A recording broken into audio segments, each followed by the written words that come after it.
보면 한 여인이 등장합니다. 우리 본문 한번 보십시오.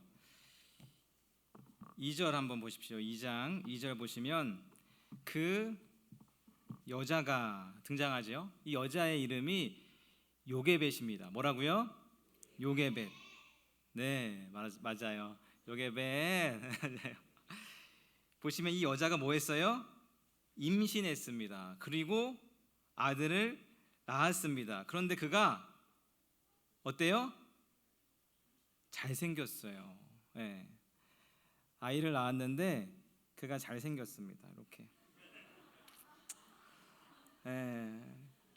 사랑스럽고 귀엽고 인형 같죠? 네, 인형 같아요. 여기서 잘생겼다라는 이야기는 외모적으로도 멋지지만 건강하고 사랑스럽다라는 이야기죠. 이렇게 너무나 귀하고 소중한 아이를 낳았습니다. 그런데 보세요. 석 달 동안 그를 뭐 했어요? 숨겼습니다. 왜냐하면 당시 이 애굽 왕이 이스라엘 사람들의 집에 남자아이가 태어나면 강에 던져 버리라고 말했기 때문이에요. 그런데 차마 그럴 수 없어서 어떻게 그래요? 이렇게 이쁜 애를 석 달 동안 숨깁니다. 그런데 3절 보십시오. 더 숨길 수 없게 되었어요. 왜요? 3달이 지나니까 목소리가 점점 커지는 거예요. 울음소리가 점점 커지는 거예요. 괜찮아. 이게 감당이 안 되는 거예요. 그래서 더 이상 안 되겠다. 결정을 내리죠. 뭐라고 내리느냐? 보십시오. 그를 위하여 뭐를 가져옵니까? 갈대 상자를 가져옵니다. 그래서 갈대 상자를 갖고 왔어요. 피크닉 가방이 아니에요. 그리고 물이 들어오면 안 되니까 역청과 이렇게 나무진을 이렇게 칠합니다. 다 꼼꼼히 칠해서 그리고 아이를 이 가방이 아니죠. 이 상자에 담았습니다. 이렇게 담아서 어떻게 했습니까? 아기를 거기 담아 나일강가 갈대에 두었어요. 그래서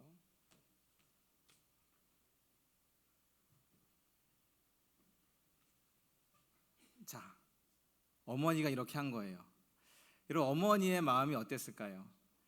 나름 어머니가 할 수 있는 최선을 한 거예요. 물이 들어오지 않도록 꼼꼼하게 칠하고 또 칠했겠지요. 아이가 깨지 않도록 흔들리지 않도록 조심조심 거기 갖다 놨겠지요. 하지만 그게 다예요. 엄마가 할 수 있는 일, 부모가 할 수 있는 일은 그게 답니다. 내가 나름 최선이라고 했지만 아무런 능력도 없어 보이고 아무런 힘도 없어 보이는, 너무나 보잘것없어 보이는 그거예요. 내가 부모로서 할 수 있는 게 이거밖에 없는 거예요. 여러분, 우리도 그럴 때 있지 않습니까? 우리 아이들에게 다 해주고 싶지만 부모로서 할 수 있는 게 이거밖에 없을 때, 부모님에게 다 해드리고 싶죠. 그리고 성도들에게 다 나눠주고 싶죠. 하지만 내가 할 수 있는 게 이거밖에 없을 때, 그럴 때가 있습니다. 이 부모의 마음도 그러했겠지요. 하지만 히브리서 11장에 보면 이 부모에게 믿음이 있었다 이렇게 이야기해요. 그러니까 보잘것없어 보이고 아무 능력 없어 보이는 작은 수고와 섬김과 사랑이었지만 그 일들을 믿음으로 감당해 나갔다라는 거죠. 여러분, 그녀는 작은 방주를 지어서 그렇게 사랑하는 자녀를 나일강에 놓고 옵니다. 그녀의 마음이 어땠을까? 그녀의 고백을 계속해서 한번 노래로 들어보겠습니다.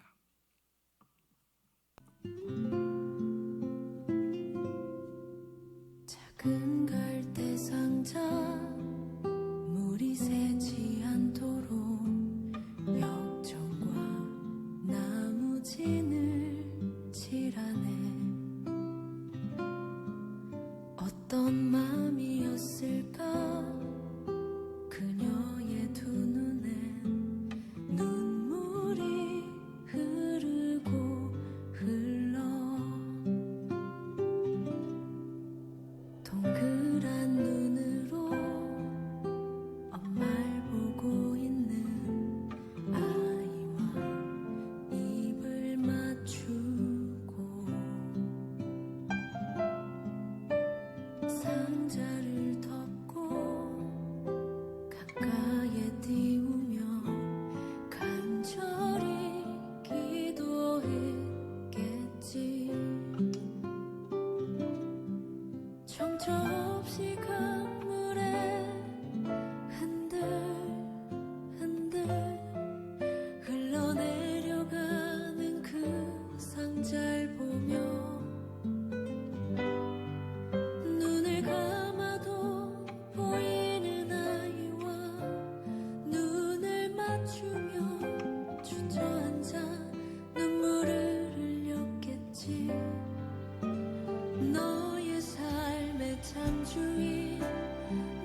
사랑하는 자녀를 위해서 다 해주고 싶어요.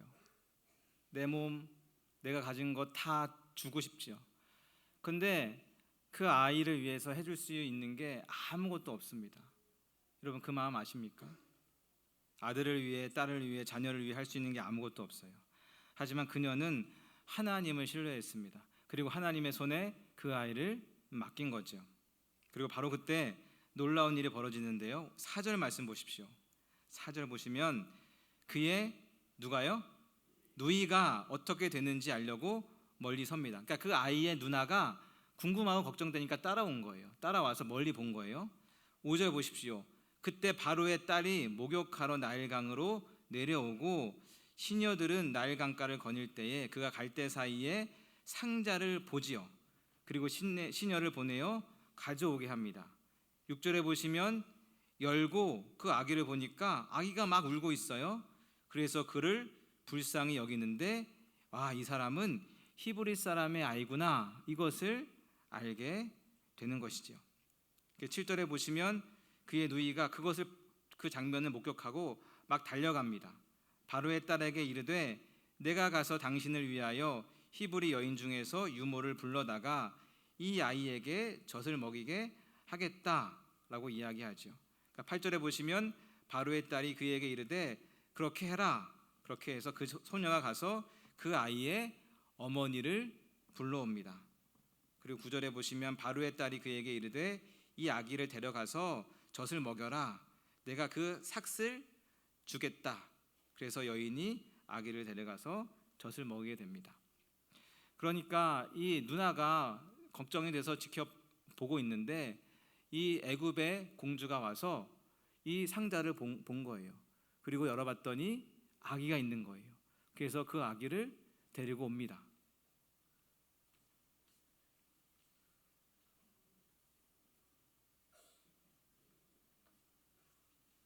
다시 데리고 왔어요. 그 장면을 누가 봤어요? 누나가 봤어요. 누나가 봐서 막 달려가서 이 아이를 돌볼 유모를 내가 알고 있는데 유모를 소개해 주겠습니다. 그래서 데리고 온 유모가 누구예요? 이 아이의 엄마. 이름은 요게벳 맞습니다. 그래서 요게벳의 품 안에 이 아이가 다시 자라요. 돈까지 받으면서, 그걸 뭐라 그러죠? 양육수당까지 받으면서 이 아이를 기르는 거죠. 여러분, 결국 이 아이는 그렇게 생명을 건졌습니다. 그리고 어머니의 품 안에서 자라요. 그리고 애굽의 왕자로 자라게 되지요. 여러분 보십시오. 나는 아무것도 할 수 없어서 그냥 두렵고 떨리는 마음으로 하나님의 손에 맡겼는데 보잘것없어 보이는 그 일들이 하나님의 손에서 아름다운 기적으로 변화되는 것을 보게 되는 것이지요. 계속해서 그녀의 고백을 한번 들어보도록 하겠습니다.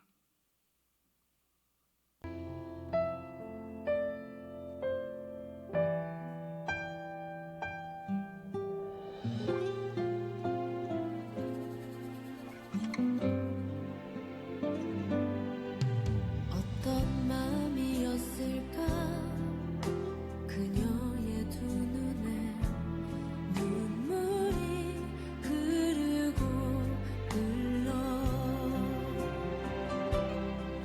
정처 없이 강물에 흔들흔들 흘러내려가는 그 상자를 보며 눈을 감아도 보이는 아이와 눈을 맞추며 주저앉아 눈물을 흘렸겠지. 너의 삶의 창조인 너의 참 부모이신 하나님 그 손에 너의 삶을 맡긴다. 너의 삶의 창조인 너를 이끄시는 주 하나님 그 손에 너의 삶을 드린다. 결국 그 아이는 엄마 손을 떠났지만 하나님의 손 안에서 무럭무럭 잘 자랍니다. 가족의 돌봄을 떠났지만 하나님의 돌봄 안에서 훈련받고 성장하여 결국 애굽에서 고통당하는 이스라엘 백성들을 건져내는 민족의 영웅 모세가 되는 것이지요. 우리 마지막 그녀의 고백을 들어보도록 하겠습니다.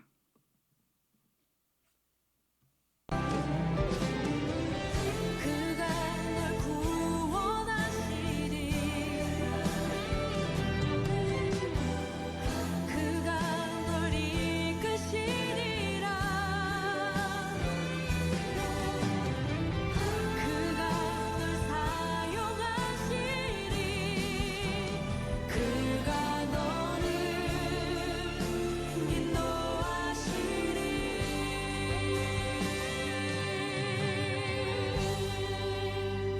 너의 삶의 창조인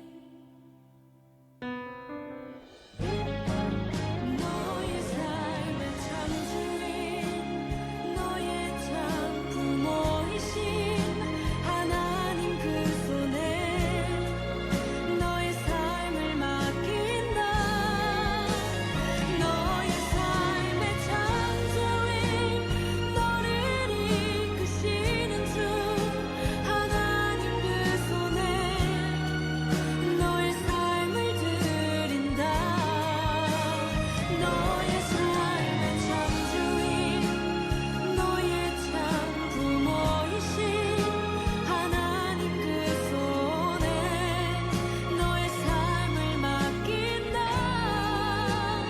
너의 삶의 창조인 너를 이끄시는 주 하나님 그 손에 너의 삶을 드린다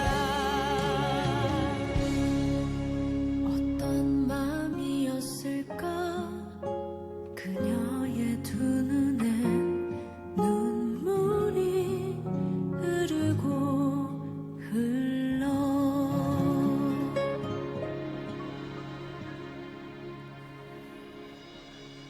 사랑하는 여러분, 오늘 우리는 온 세대 예배로 모여 있습니다. 사랑하는 이들과 함께 사랑하는 가족을 또 사랑하는 성도와 함께 모여 있습니다. 우리 옆에는 사랑하는 배우자가 있고 또 자녀들이 있고 또 부모님이 계시고 또 사랑하는 우리의 성도들이 있습니다. 사랑하는 이들을 위해서 우리가 할 수 있는 게 무엇이겠습니까? 마음 같아서는 다 하고 싶지요. 할 수 있는 거 다 하고 싶지만 사실 들여다보면 내가 할 수 있는 게 별거 없어요. 하지만 참 주인 대신 하나님께 맡겨드리면 배우자를 맡기고 자녀를 맡기고 부모님을 맡기고 우리 성도와 교회를 맡겨드리면 하나님이 친히 이끄시고 자라게 하시고 복되게 하실 줄로 믿습니다. 보잘것없는 우리의 수고와 헌신과 사랑이 그 섬김이 하나님의 손 안에서 아름답게 열매 맺어 갈 것입니다. 그러기에 내가 가족을 위해서 할 수 있는 것이 아무것도 없다. 너무 그렇게 걱정하지 마시고 하나님의 손에 온전히 맡기십시오. 내 삶을 그리고 사랑하는 이들의 삶을 하나님의 두 손에 맡기십시오. 그러면 두렵고 떨림으로 갈대상자를 띄우지만 하나님의 손 안에서 멋지게 민족의 지도자로 성장했던 것처럼 하나님께서 우리를 가장 선하고 아름답게 인도하실 줄로 믿습니다. 우리 모두 그렇게 하나님의 손 안에서 아름답게 열매 맺어가기를 주님의 이름으로 축복합니다.